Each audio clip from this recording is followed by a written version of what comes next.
Watch right now on the Front News Project. Ukrainian naval drones are hitting their targets precisely. Explosions in occupied Crimea and southern Russia, and this is just the beginning.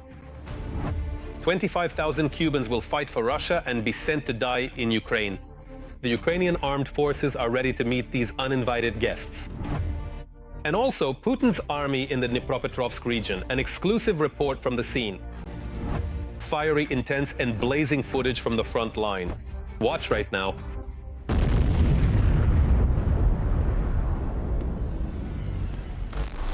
Greetings, this is Volodymyr Tymoshenko with you, and we begin right away with the main topic. Ukraine's defense forces are using Tapasia baby maritime drones equipped with fiber-optic FPV UAVs. According to open sources, at least one of these boats may have been used in the recent attack on the Tuapse area. And in general, Ukraine has set a global precedent in the production and use of maritime UAVs. Let's look at all the details. The days of Russia's Black Sea Fleet are numbered. There is less and less time left until the complete defeat of the occupiers. This week, Ukraine marks the third anniversary of the first strike on the Crimean Bridge. On October 8, 2022, a powerful explosion rocked the crossing, seriously damaging the road surface and the railway line.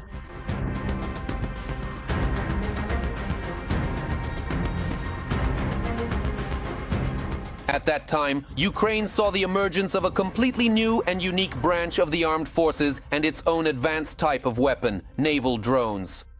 As a result of the incident, automobile traffic on the Crimean Bridge was halted. That was when the whole world learned what Ukrainian naval drones are capable of.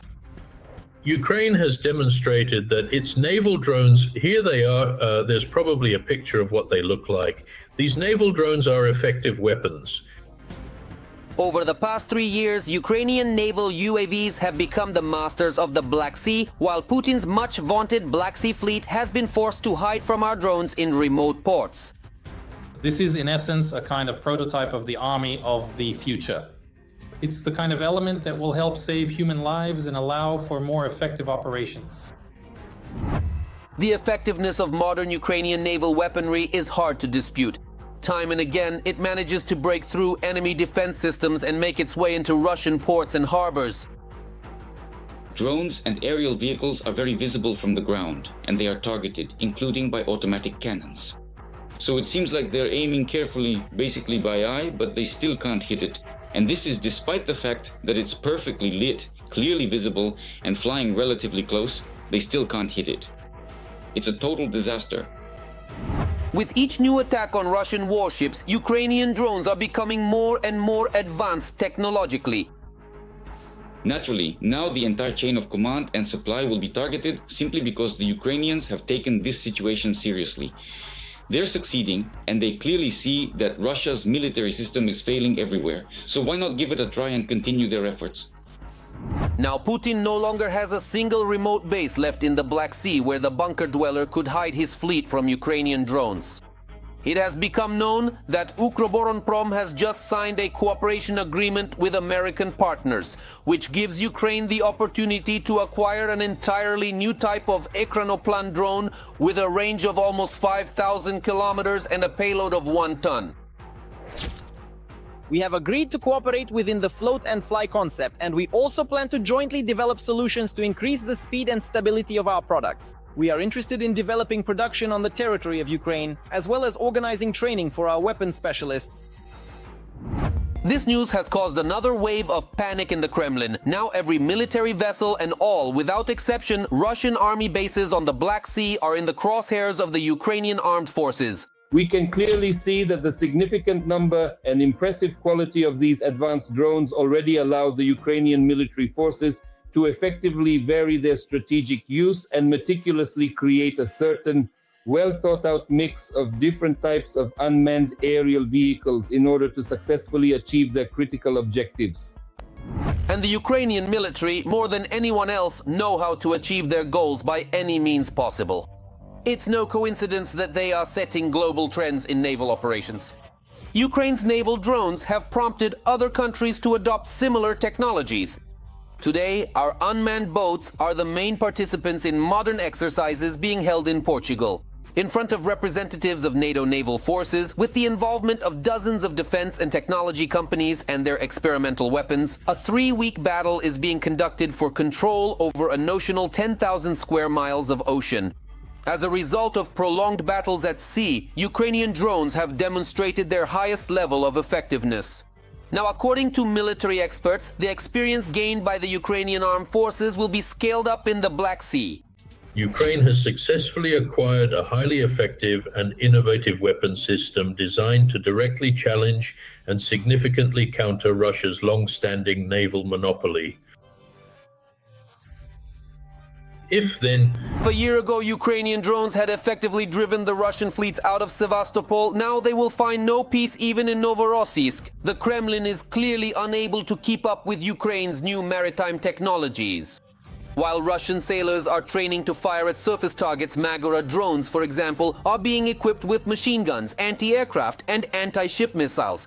Some of them are even already serving as miniature aircraft carriers, acting as platforms for launching drones. Such advanced and sophisticated drones can be of various specialized types, including reconnaissance, attack, and electronic warfare variants, and moreover, they can be strategically deployed in coordinated swarms to effectively and reliably inflict substantial and devastating damage upon the formidable enemy fleet, ensuring a decisive tactical advantage. By invading Ukraine in 2014, Putin triggered a whole revolution in naval warfare. Over the past 3 years, Ukraine has completely rewritten the course of such battles, and its contribution to the development of naval forces is already being compared by Western experts to technological breakthroughs of their time, such as the construction of submarines or even the advent of steam replacing sails on ships.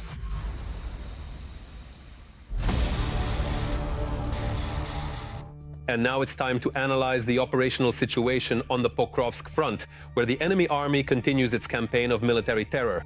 On the Pokrovsk front, since the beginning of the day, Russian occupiers have made 43 attempts to push back our soldiers from their positions in the areas of the settlements of Vladimirovka, Novotoretskaya, Nikonorovka, Rodinskaya, Suketskaya, Novoekonomicheskaya, Mirolyubovka, Novosergevka, Promen, Plisovka, Pokrovsk, Zvereva, Kotlina, Udachnaya, Kotliarovka, Orechova, and Filia. The defense forces are holding back the assaults and have already repelled 35 attacks. They rescued the last resident of a 5-story building in Dobropilya. This is in the Pokrovsk district of Donetsk region. The crew of the White Angels evacuated a 60-year-old man whom the TSN film crew happened to meet during filming in the city destroyed by the enemy. The man was wounded after a strike by a Russian aerial bomb. He had no contact with his relatives. And in general, despite the fact that most people have left the city, there are still 1,000 who are trying to live there despite the shelling. What has the war turned Dobropilya into? And how close has the enemy come to the city? Special correspondent for TSN, Yulia Kirienko, reports.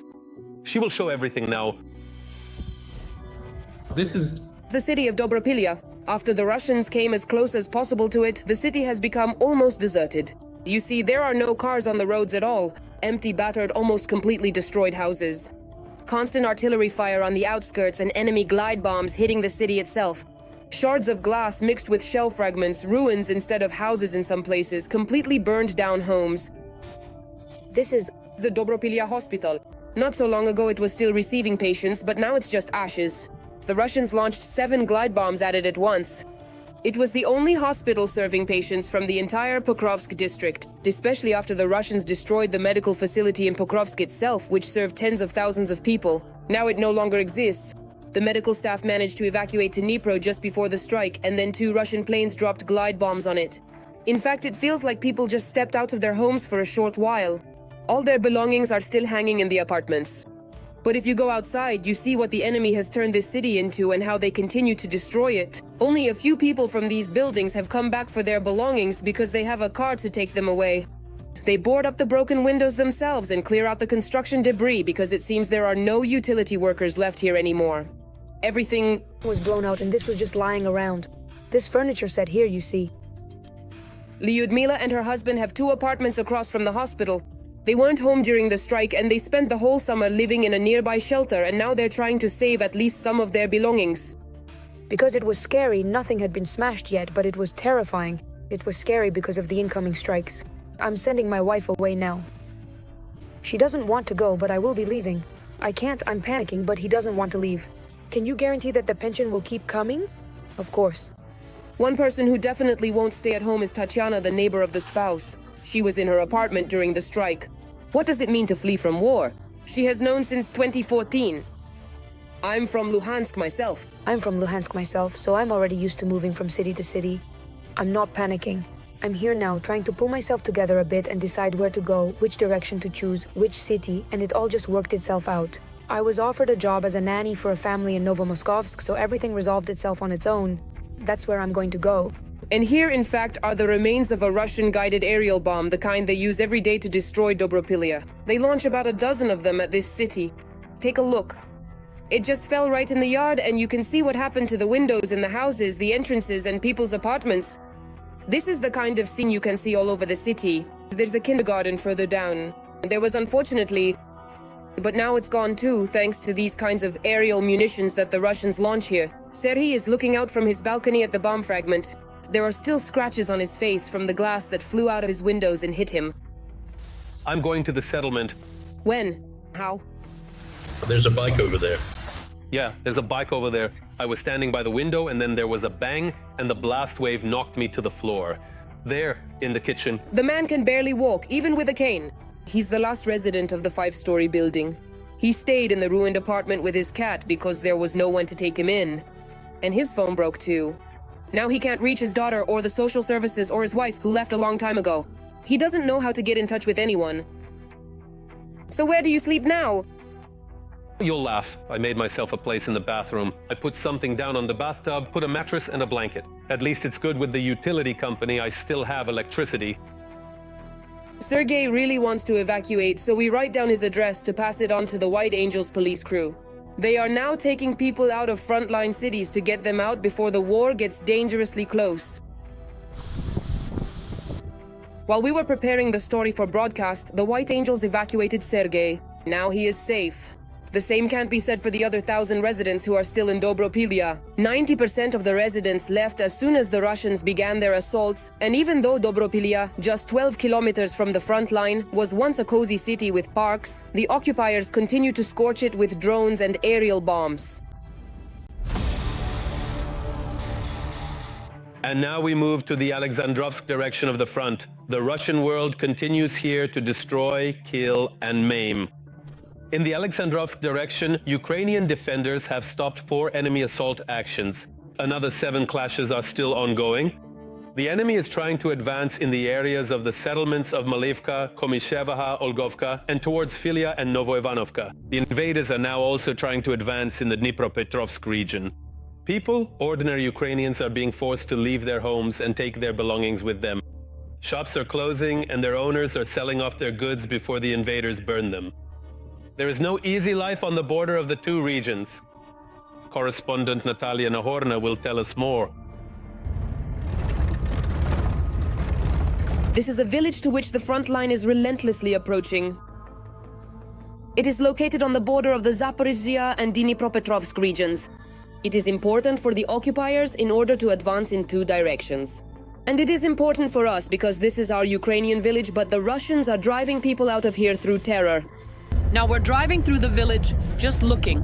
Now we're driving through the village and we can see with our own eyes how this settlement, which once had more than 10,000 residents, has become deserted. And it's almost impossible to meet anyone on the street.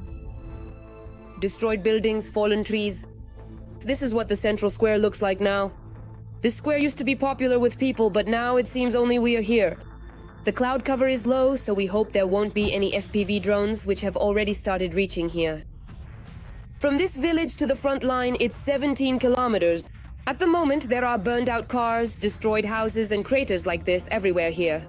On the poles nearby, the wires are torn. This probably wouldn't surprise anyone in Ukraine, but 3 Shahed drones hit these modest houses in an ordinary village not far from the front line all at once. Now, I'll even show you what kind of gifts there were. They landed 500 meters from the scene. Are you planning to leave? Of course, it's already necessary. Rihori is filming to show the neighbors what their house has turned into. And many people left? No, many have already left. Probably about 80% have already left. Right now, we're working as movers, so I know that about 80% have left. Military medics are providing assistance to wounded civilians. In about a month and a half, there have been 4 civilians. Recently, there was a woman after a Shahed drone strike that hit her house. She was badly burned and in serious condition. And then she was taken to the hospital. There are civilians here, and lately this settlement has been heavily shelled. After the strikes, people come in with injuries of varying severity. The most serious case was that woman. She was burned. It's becoming harder and harder to buy anything here. Well, we keep working, finishing up what we can. A lot of stores have closed? No, there's nothing left here anymore, right? The people who remain here are worried. What if the post office and the supermarket close too? The shelves in the supermarket look like this right now. Every day it gets harder and harder to bring in goods. This is how it is for us in the frontline zone for now. It's especially painful to see the empty shelves where fresh bread used to be. The store management reassures everyone, saying they just need to restock the goods. The store is open, everything is fine. We're just waiting for a delivery, so everything is operating as usual. Local residents hold back tears because they understand that with winter, the cold, and the front line approaching, things will get even harder.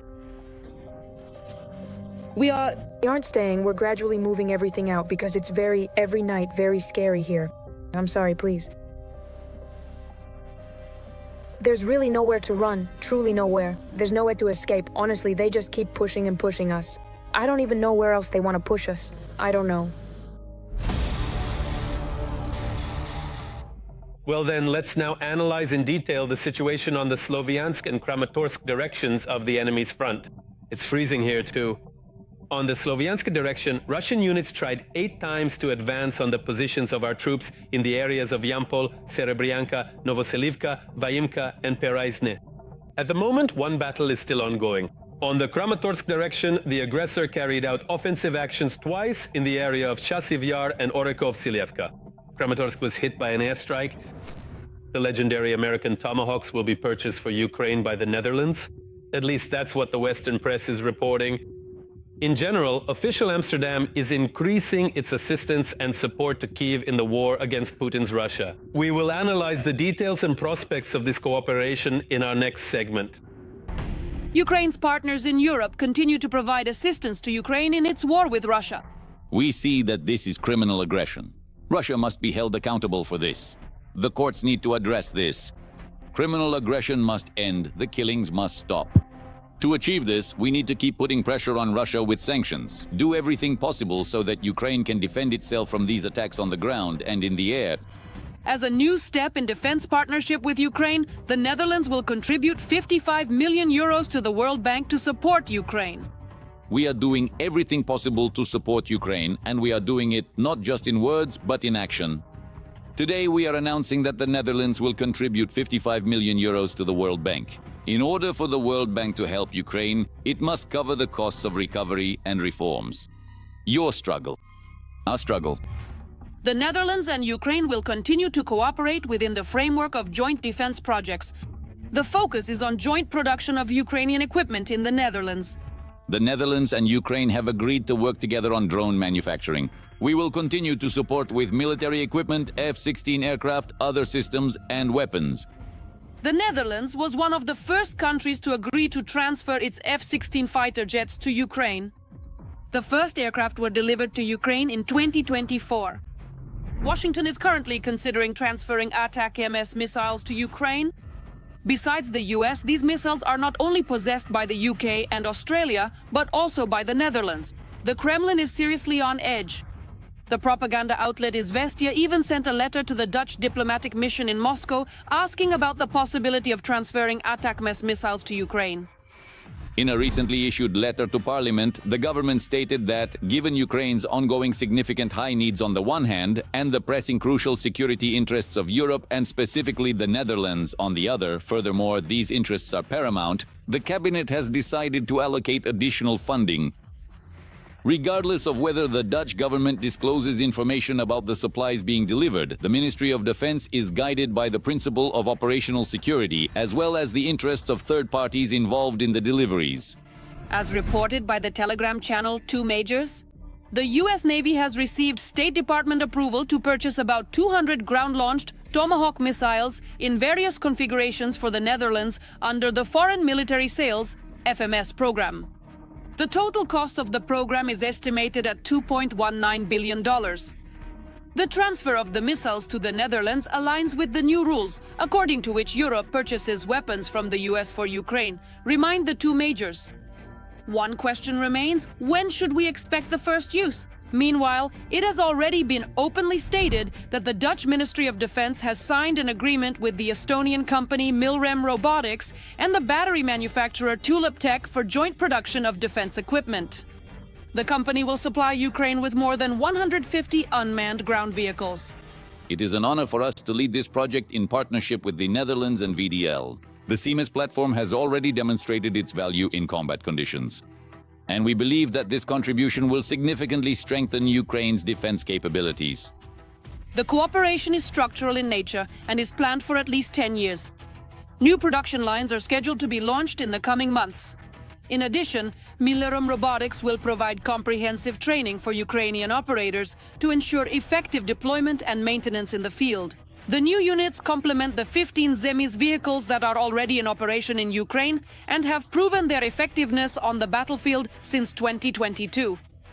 This vehicle is capable of carrying a payload of 700 to 750 kilograms.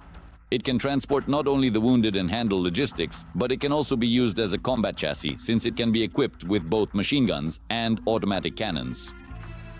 ZEMIS is an unmanned transport platform designed to support the armed forces, logistics, reconnaissance, and combat support.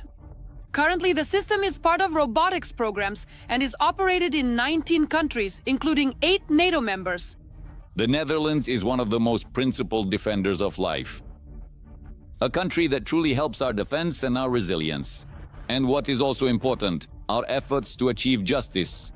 The Netherlands has also allocated 300 million euros for the restoration and strengthening of Ukraine during 2025 and 2026. Of this amount, 52 million euros will be allocated to energy infrastructure and water supply. Since 2022, the country has allocated 26 billion euros to Ukraine, of which 13.6 billion has been directed to military support. The Netherlands and its allies continue to support Ukraine in its fight for freedom and security.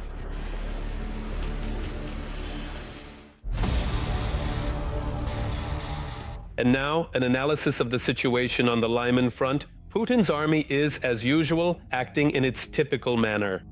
On the Lyman front today, the invading army carried out 9 attacks on Ukrainian positions near the settlements of Pershotravneve, Karpivka, Kolodyazi, Novoselivka, and towards Stavki. 2 clashes are still ongoing. About 5,000 Cubans are fighting on the side of Putin's army. This was reported by the White House. Meanwhile, Ukrainian officials say that soon up to 25,000 Cubans could be fighting on Russia's side. They would become the largest foreign contingent on the battlefield, surpassing even North Korea. We will tell you how Russian recruiters are luring unsuspecting foreigners to certain death through deception. There has been an increase in the ranks of allies fighting for Russia. This time, they are coming from faraway Latin America, Cuba. They have been actively fighting since the 1960s, specifically when Fidel Castro initially came to power in Cuba. Cuban soldiers have also fought in various regions of Latin America as well. Then Fidel Castro had the idea of landing the Cuban army elsewhere. He wanted to spark an uprising in Africa to turn the whole continent communist. There were such outlandish ideas. So for Cubans, given the country's poverty, fighting in wars is one way to make money. According to classified US State Department documents reviewed by Reuters, Havana is not just supporting the Kremlin's policy. It may have sent up to 5,000 of its citizens to fight in the war against Ukraine. I knew the contract was real when I arrived. The Russian Federation brought me here. Everyone here knew why they came. I know that for sure. Everyone knew they were coming to war. This is Enrique Gonzalez, He joined the ranks of the Russian army to make some money by killing Ukrainians. I found out my son had been recruited the day he left. I don't know how this process happened because he never told me anything about it. I realized it when he was at the airport. He called me and told me everything. The active recruitment of Cubans for the war began back in 2023. After the Russian dictator signed a decree allowing foreigners who joined the army to obtain Russian citizenship through an expedited process, dozens of Cubans rushed to join the war. Poverty forces people to do it. If we didn't live in such poverty, I'm sure these people wouldn't have gone to Russia. But as it is, you work and work and work. My husband worked hard in Cuba, but one day he told me, I can't take it anymore. I asked him what happened. He replied, don't worry, I know what I'm doing. My husband was like that. According to available information, the recruitment center is located in different regions. Candidates are promised salaries from $1,500 to $2,500 a month. Citizenship or residency benefits in case of injury and other perks. For some companies, Moscow creates entire package offers. Payment, housing, legalization. All of this makes the offer attractive to economically vulnerable people. Well, the method of luring foreign soldiers is quite simple. They target the poorest countries. That is, Latin America or Africa or even Asian countries, North Korea. They are offered more or less competitive payments and people are willing to go fight. After all, it's not just about the Cubans, of whom about 5,000 are fighting. The numbers that are currently circulating online mention approximately 3,000 North Korean military personnel and several thousand mercenaries from various African countries. There are intermediaries, including travel agencies, that are recruiting foreigners by the thousands as mercenaries for the so-called elite international battalion of Russia. They use flashy advertising campaigns, promises of high earnings, and tricks when signing contracts. Recruitment mainly takes place through Telegram, according to the Los Angeles Times. The advertisement was simple. Sign up for a year to fight on Russia's side in the Special Military Operations Zone, that is, the war in Ukraine, and receive citizenship, free medical care, money, and land. This is stated in the Los Angeles Times article. But not everything is done honestly for everyone. Contracts for foreigners are often drafted in such a way that they cannot fully understand them. No translator is provided, and there is no Wi-Fi. After arriving at the front, requests to terminate the contract require a payment of up to $6,000. Another method used by recruiters is through student and tourist visas.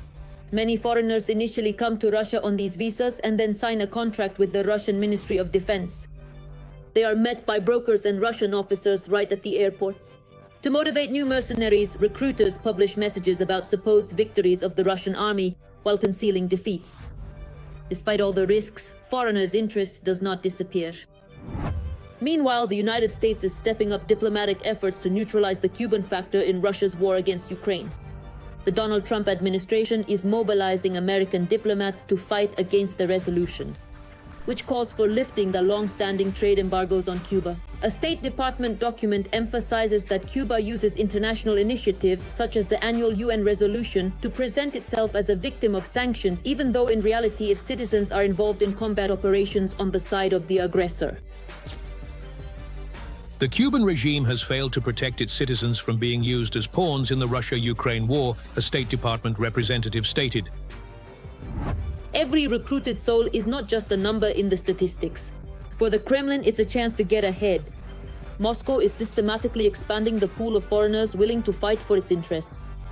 For the terrorist state, such people are nothing more than cheap labor and cannon fodder. For the mercenaries, it's a chance to make easy money.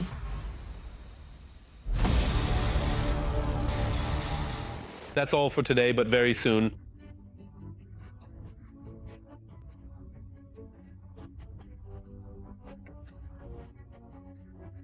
This was Vladimir Timoshenko with you. Take care of yourselves and your loved ones.